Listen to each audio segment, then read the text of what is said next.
വീട്ടിൽ ഒരു സമാധാനവും ഇല്ല. കണ്ടാറോ.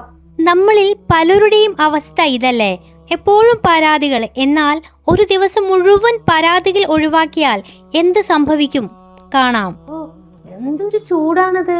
രാവിലെ തന്നെ പണി തുടങ്ങിയിട്ട് തീരണമില്ല. ഈ പണ്ടാറ കറണ്ട് എപ്പോഴാ പോവാന്ന് പറയാനും പറ്റൂല. ഏയ് ഒന്ന് പതുക്കെ പറ ആയിഷ. ചൂടുണ്ടെങ്കിൽ എന്താ, നമുക്ക് നിൽക്കാൻ നല്ലൊരു വീടില്ലേ, അതിന് അൽഹംദുലില്ലാ എന്ന് പറ ആയിഷ. ഓ, എനിക്കങ്ങനെ അൽഹംദുലില്ലാ എന്ന് പറഞ്ഞാൽ മതി. എനിക്ക് അങ്ങനല്ല, എനിക്ക് ദേഷ്യം പിടിക്കും. ഓ പണ്ടാറോ, എനിക്ക് മാത്രം എന്താ എങ്ങനെ, എല്ലാത്തിലും പ്രശ്നം തന്നെ. ആയിഷ, അത് പാത്രല്ലേ, പാത്രം എടുത്ത് വെക്കുമ്പോ തട്ടും മുട്ടും ഒക്കെ ചെയ്യൂലേ, അതിനിങ്ങനെ ദേഷ്യം പിടിക്കല്ലേ. അൽഹംദുലില്ലാ എന്ന് പറ. ഓ, ഇവരൊക്കെ സ്റ്റാറ്റസ് നോക്കിയാണ്, ഇവർക്കൊക്കെ എന്തൊരു ഭാഗ്യാണ്. എനിക്ക് മാത്രം ഇതില്ലല്ലോ. ആയിഷ, എന്നാ നമുക്കൊരു ചലഞ്ച് നടത്തിയാലോ?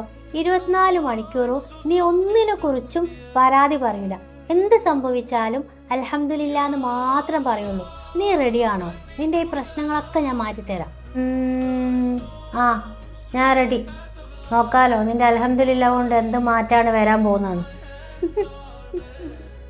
ഓ ഫോൺ, ഓ ചലഞ്ച്.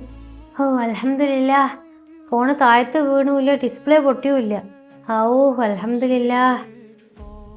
കണ്ടോ, നീ ഇപ്പൊ പരാതി പറഞ്ഞിരുന്നെങ്കിൽ നമുക്ക് കൂടുതൽ സങ്കടം വരുമായിരുന്നു. ഇപ്പൊ നീ അൽഹംദുലില്ലാ പറഞ്ഞോണ്ട് നിനക്ക് കൂടുതൽ ആശ്വാസം കിട്ടി അല്ലേ? ഫാത്തിമ, നീ പറഞ്ഞത് ശരിയാട്ടോ. ഇന്നത്തെ ഉച്ചക്കത്തെ ഭക്ഷണം തീരെ ശരിയായിട്ടില്ല. സാധാരണയായിട്ട് ഞാൻ പല കുറ്റങ്ങളും പറയല്ലേനു. ഇന്ന് ഞാൻ കുറേ ചിന്തിച്ച്, ഭക്ഷണം കിട്ടാത്ത എത്ര ആൾക്കാരുണ്ടാവൂലേ, നമുക്ക് ആ ഭക്ഷണമെങ്കിലും കിട്ടുന്നുണ്ടല്ലോ, അൽഹംദുലില്ലാ അല്ലേ? അതാണ് ആയിഷ, നിങ്ങൾ നന്ദി കാണിക്കുകയാണെങ്കിൽ ഞാൻ നിങ്ങൾക്ക് വർദ്ധിപ്പിച്ച് തരുമെന്ന് അല്ലാഹു തആല പറഞ്ഞിട്ടുണ്ട്.